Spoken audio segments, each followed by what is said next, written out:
Yo, what's up mga kaibigan? Nalina tayo magkwentuhan. Pag-usapan natin ang Houston Rockets. Ang team na ito ay may kombinasyon ng young and veteran players at hawak nga nila ang second best record sa Western Conference ngayon. Subalit wala nga naniniwala na kaya nilang makaabot kahit sa West Finals man lang. Ito ay sa dahilan na hindi pa nga proven sa playoffs ang kanilang two main and young players Sengun at Jalen Green. Si Sengun nga ay mas nagpapakita ng consistency kaysa kay Jalen Green mga kaibigan. Ang Filipino-American player ay napakaganda ng pinapakitang performance lately. Sa kanyang last 7 games ay may average siya na 31.4 points per game. Ganun pa man sa buong season na ito ay nagtatala pa lang nga siya ng 21.5 points and 2.7 assists per game. Hindi nga sapat ang mga numero na yan para maging second option o primary option sa isang championship level team. Buti na lang nga kung nababawi na ito sa depensa, subalit hindi nga ito ang kaso mga kaibigan. Si Jalen Green ay very talented player offensively, subalit medyo inconsistent pa nga siya sa ngayon, kaya naman minsan ay binabangko nga siya sa fourth quarter at mas nagagamit pa si Amen Thompson kaysa sa kanya dahil sa depensa. Kung magagawang maging mas consistent ni Jalen Green lalo na sa kanyang unang playoff performance o appearance, tiyak nga na mas madami ang magtitiwala sa Houston Rockets team na ito na gumawa ng mas malalim na playoff run. Ano ba masasabi nyo tungkol dito?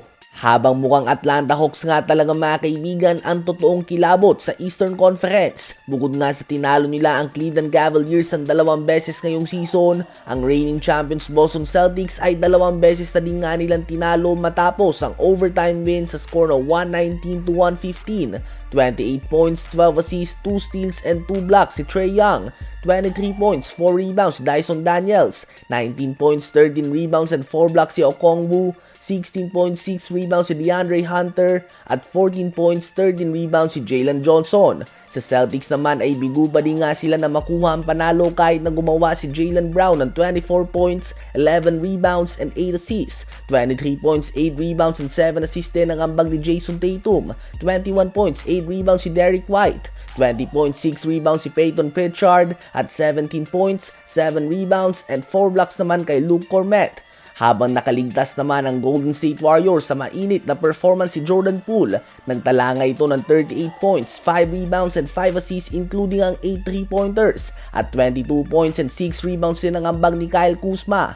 Ganun pa man ay hindi pa din nga ito naging sapat at nakuha ng Golden State Warriors ang panalo sa score na 122-114. 31 points and 11 rebounds si Andrew Wiggins, 26 points, 5 rebounds, and 6 assists si Stephen Curry, 20 points si Dennis Schroeder, at 10 points, 13 rebounds si Kevon Looney.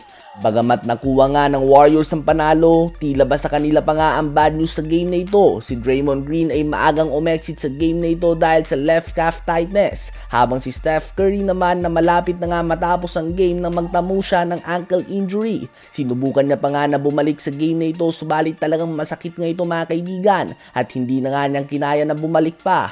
So makikita nga natin kung maglalaro ba ang dalawang 4-time champion na ito sa mga susunod na game ng Golden State Warriors.